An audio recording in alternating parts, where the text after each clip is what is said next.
Welcome back to the episode 2 of plant morphology and reproduction.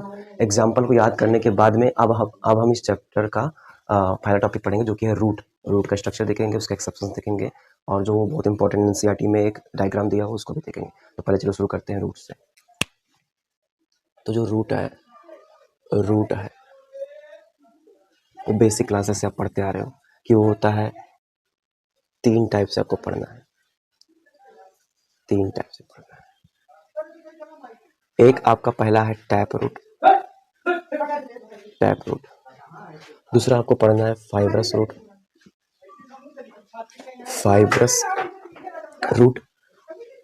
और last but not the least आपको पढ़ना है advent जड़। ये तीन प्रकार का टैप रूट और फाइब्रस रूट जो है दोनों बनते हैं रेडिकल से। किससे बनता है? ये बनता है किससे? डेवलप फ्रॉम रेडिकल से बनता है। ये भी किससे बनता है? ये भी same, develop from radicle. Adventitious root किसको बोलते हैं? जो कि develop from other than radicle के अतिरिक्त किसी चीज से बने।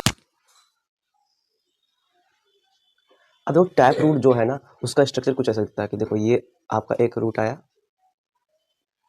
प्राइमरी वाला और इससे फिर अलग से रूट्स निकलेंगे सेकेंडरी रूट। फिर इन रूट्स से भी आपका छोटे छोटे रूट्स निकल सकते हैं, टर्सरी रूट्स। ब्रश रूट क्या होता है कि देखो एक प्राइमरी रूट जो आपका आया है, ये प्राइमरी रूट आया और प्राइमरी रूट गायब हो गया, रिप्लेस होकर बहुत सारे सेकेंडरी या लैटरल रूट से रिप्लेस हो गया।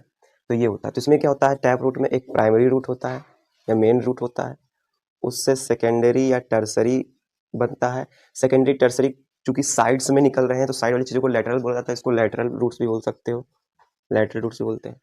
इसमें क्या होता है, जो प्राइमरी रूट होती है, प्राइमरी रूट जो होती है वो शॉर्ट लिव्ड होती है और रिप्लेस हो जाती है, रिप्लेस्ड बाय न्यूमेरस, बहुत सारे न्यूमेरस अदर रूट्स। देखो फाइबर का नंबर से आपको याद कर सकते हो। नंबर फाइबर्स तो फाइबर की तरह सोचो, फाइबर की तरह झाड़ू सोचो, झाड़ू होती है साफ करने की। शुरुआत में लेते तो अच्छी से स्मूथ एक झाड़ू होती है, यानी कि उसका जो प्राइमरी रूट होती है सॉलिड, थोड़ा सा साफ करने के बाद में वो देखते हो कि इससे बिखर जाती है झाड़ू चारों ओर, तो वही है फाइब्रस रूट। ऐसे याद रख सकते हो दिमाग में। टैप रूट ये हो गई आपकी। अब इसमें याद करना है कि किसमें ये पाया जाता है, तो ध्यान रखना भाई। एक चीज होता है जो टैप रूट होता है इन डाइकॉट, और जो ये फाइब्रस होता है ये पाया जाता है इन मोनोकॉट। अब जो पहले वीडियो में एग्जांपल्स याद किए थे ना, उससे मिला के क्वेश्चन बहुत सारे बन सकते हैं कि कोई भी एग्जाम्पल उठा के रख दिया, पूछा जाएगा इसमें फाइबर सूट पाया जाएगा या फिर टैप रूट पाया जाएगा। अब जब एग्जाम्पल देंगे तभी कर पाओगे कौन सा है। अब इन डाइकॉट है तो कैसे याद रखें कि डाइकॉट में ही टैप रूट होता है, कंफ्यूजन हो तो बचपन में आपने सुना होगा ना, देखा होगा कि लोग एक दूसरे को टीप मारते हैं, तो वैसे याद रखो टीप दो। टीप माने हो गया टैप रूट, दो का मतलब हो गया डाइकॉट। और मिनिस्टर याद कर लो, चाहे एफ एम याद रख लो, F for fibrous root, M for monocot में हो गया ये। अब उसके अलावा देखो एक पॉइंट इसमें और याद करना है आपको, कैरेट और टर्निप जो होता है स्टोर्ड फूड होता है। कभी देखे होंगे ना मूली या फिर गाजर को देखो तो ऐसे होता है, देखो मेन बीच में एक रहता है स्टोर्ड फूड और साइड में बहुत छोटी छोटी जड़ें दिखाई पड़ती हैं लाइटरल वाली, तो ये वैसे टैप रूट है गाजर वगैरह आपका। फाइबरस रूट ये ऐसा होता है, बहुत सारी पौधों को उखाड़ा होगा आपने तो उखाड़ पे देखे, एक तो मेन प्लांट वाला गया है स्टेम जहाँ पे जुड़ा है और बहुत सारी जड़ें जाके मिट्टी में दबाई हुई है, तो वो फाइबरस रूट हो गया।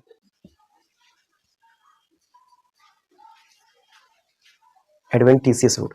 अब एडवेंटिशियस रूट तो पता है क्या होता है कि ये कैसे बनता है, develop from other than radical को छोड़ के बनेगा। अब अलग अलग प्लांट में अलग अलग एग्जांपल्स में जो ये पार्ट होगा अदर देन रेडिकल ये अलग अलग होगा, तो उसको जानना इंपॉर्टेंट है कौन कौन से एग्जांपल्स में कौन कौन सी चीज़ से बनता है। उदाहरण के तौर पे अगर आप ग्रास का नाम लेते हो, घास का नाम लेते हो, तो उसमें ये बनता है किससे, नोड्स। जो नोड्स होते हैं ना घास में, ऐसे देखोगे तो बीच बीच में नोड्स होते हैं, उनसे एडवेंटिसेस होते हैं। इसलिए देखो किसी घास को जब उखाड़ो तो देखते हो वो जगह जहाँ पे उसका पूरा हिस्सा होता है ना वो जुड़ा होता है, जगह जगह नोट्स पे जाके जुड़ा होता है, इसलिए घास में जाके नोट्स से बनता है। बनियान जो होता है बरगद, इसमें भाई इसमें ब्रांच जो होता है वो आपका बनाता है रूट। और तीन टाइप का रूट बना सकता है, कौन कौन सा, बहुत इंपॉर्टेंट, तीन टाइप का रूट बना सकता है, तीन टाइप का रूट बना सकता है। एक बना सकता है सपोर्ट करने वाला, सपोर्टिंग रूट जो कि संभालता है।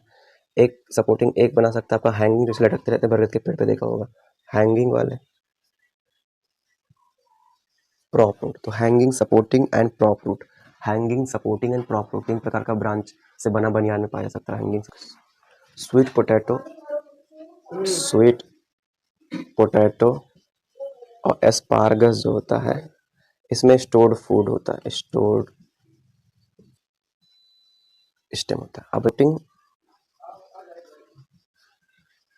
या स्टिल्ट, सपोर्टिंग या स्टिल्ट रूट्स किसमें होती है? मेज और शुगर केन में। मेज एंड शुगर केन में कहाँ से निकलती हैं? लोअर नोड्स से निकलती हैं। आप ये बड़ा इंपॉर्टेंट है, इसको याद कैसे करके कि स्टिल्ट या सपोर्टिंग रूट जो होता है वो मेज और शुगर केन में ही पाया जाता है और किसी एग्जाम्पल में नहीं है, कैसे ऑब्जेक्टिव क्वेश्चन के लिए। तो याद रख लो कि एक मान लो मेज टेढ़ी यानी टिल्ट मेज है, कैसी? टिल्ट मेज है, टेढ़ी मेज है, टिल्ट मेज है। आप आपके पास कुछ नहीं सपोर्ट करने के, तो उसको शुगर केन ला के 4 जोड़ोगे, एक ये 2 3 और 4, 4 शुगर केन ले आया है, 4 शुगर केन के डंडे से स्टिल्ट मेज को सपोर्ट किया। तो कैसे? शुगर केन से टिल्ट मेज को सपोर्ट, टिल्ट मेज को सपोर्ट, शुगर केन से टिल्ट मेज को सपोर्ट। एक टिल्ट मेज थी, सपोर्ट देने के लिए 4 शुगर केन आपने लगा दिया, 4 शुगर केन लगा दिया। उसे याद कैसे रख लोगे? कहीं पे भी आ गया सपोर्टिंग या फिर टिल्ट, तो सपोर्ट टिल्ट, इसमें देखो सपोर्ट और टिल्ट आ गया। शुगर केन है और मेज भी है, तो शुगर केन मेज उसमें टिल्ट और सपोर्टिंग मेज भी है। क्योंकि सपोर्ट नीचे से करते हो इसलिए लोअर नोट्स भी याद कर सकते हो इसी से। तो ये आपका हो गया एडवेंटिशियस का भी एक और उदाहरण कि जो स्वैम्पी यानी दलदली, स्वैम्पी या मैनग्रूव लोकेशंस होती हैं, स्वैम्पी एरिया होती हैं, स्वैम्पी या मैनग्रूव लोकेशंस या एरियाज होते हैं, वहाँ पे जो होता है वहाँ पे पाया जाता है निमैटोफोरा, निमैटोफोरा यानी ब्रीदिंग यानी सांस लेने वाली रूट्स पाई जाती हैं। ब्रीदिंग रूट्स किसमें पाई जाएंगी? ये पाई जाएंगी सोनेरेटा एंड राइजोफोरा में। फिर बात है कैसे याद रखें सोनेरेटा और राइजोफोरा में, तो इसको याद रख लो, सुनो राजा सांस लो, सुनो राजा सांस लो, सुनो राजा सांस लो। सुनो का मतलब हो गया सोनेरेटा और राजा का मतलब होगा राइजोफोरा, तो सुनो और राइजोफोरा होगा, उसमें सांस लो यानी ब्रीदिंग रूट्स पाए जाएंगी, यानी कि उसमें निमेटोफोर पाए जाएंगे, ब्रीदिंग रूट्स पाए जाएंगे। तो ये हो गया एडवेंटिशियस रूट का। अब आखिरी एक टॉपिक बचा है, बहुत इंपॉर्टेंट है, जहाँ पे एक्सेप्शंस होती हैं।